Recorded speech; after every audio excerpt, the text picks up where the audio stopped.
In this video, we'll be talking about generating functions, and generating functions are a very important tool in number theory. So let's start with the basic definition of what is a generating function. So first we start with a sequence. So our sequence, which is going to call A, is going to be, starts with A sub B, then A sub B plus 1, A sub B plus 2, and so on, all the way to infinity. So there are infinite terms in our sequence. And B doesn't have to be 1, it could start at 0, it could really start anywhere, as long as these are also successive terms. Then the generating function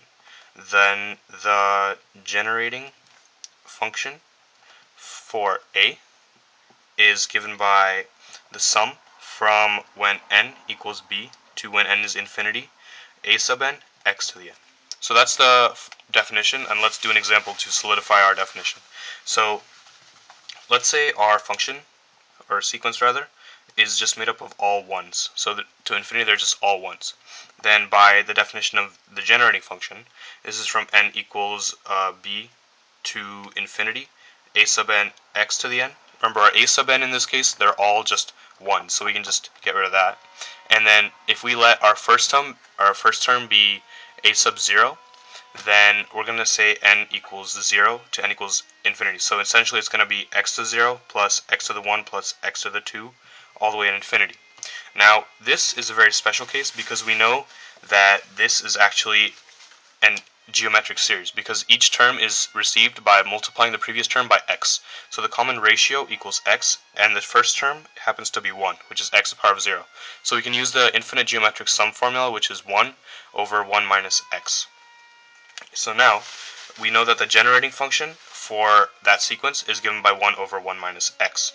And likewise, we can derive other famous generating sequences or generating functions by the same means. So let's say that we have, let's say that a sub n equals, let's say 1 over n factorial, which means that the generating function is given by 1 over 1 factorial x to the 1 plus 1 over 2 factorial x to the 2 plus 1 over 3 factorial x to the 3, and so on. In that case, it turns out that the generating function that we see is given by e to the x, and that it happens to be true. That means that happens to be true. It's just how you define this infinite series is e to the x.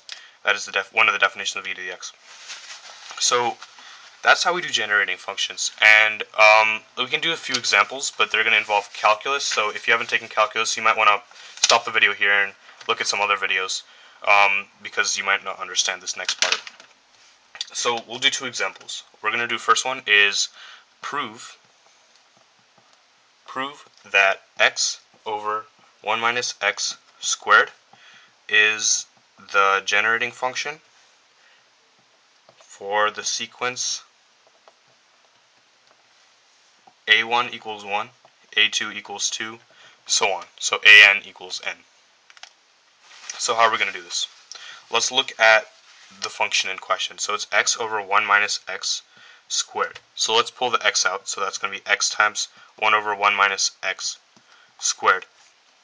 And if we look at this, if we observe this, we can see that it's x times the derivative of 1 over 1 minus x. Right? So we can write that as 1 minus x to the negative 1. Because how is that so? Because we have, this becomes, if we take the derivative of that, then it's going to be negative 1 minus x to the negative 2, and then chain rule says plus 1. So that's what that is right there. So if we know that's true, and then we know that 1 over 1 minus x from the previous example, we can replace that with 1 plus x squared plus x cubed, and so on.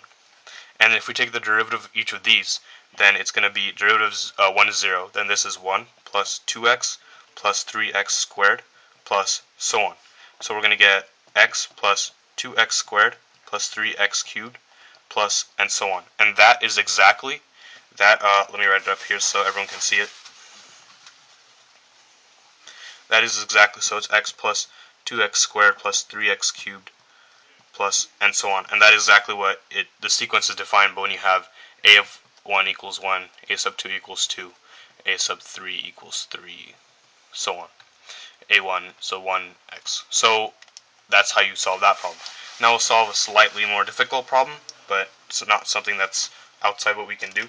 So we have to prove that negative log, not log, ln, negative natural log of 1 minus x is the generating function for a new sequence, for the sequence a1 equals 1, a2 equals 1 over 2, a3 equals 1 over 3, and just like that, 1 over 3, and just like that, each an is equal to 1 over n.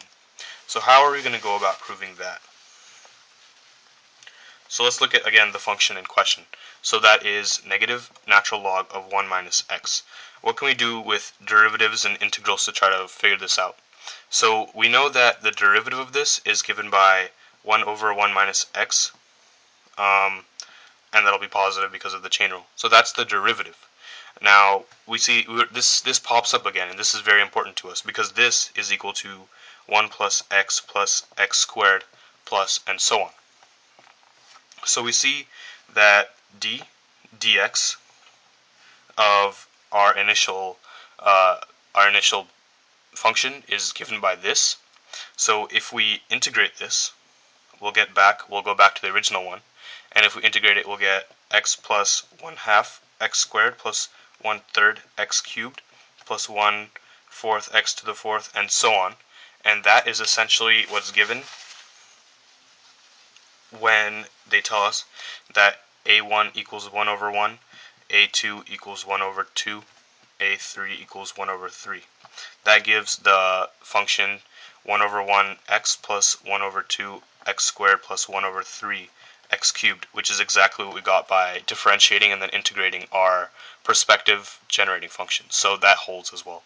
So hopefully this has helped a little bit in generating functions, and these are actually important in this series exactly because instead of writing out these infinite series, instead you can just write out a compact little formula that you can just plug your x into and you can get the answer. So this is why generating functions are important.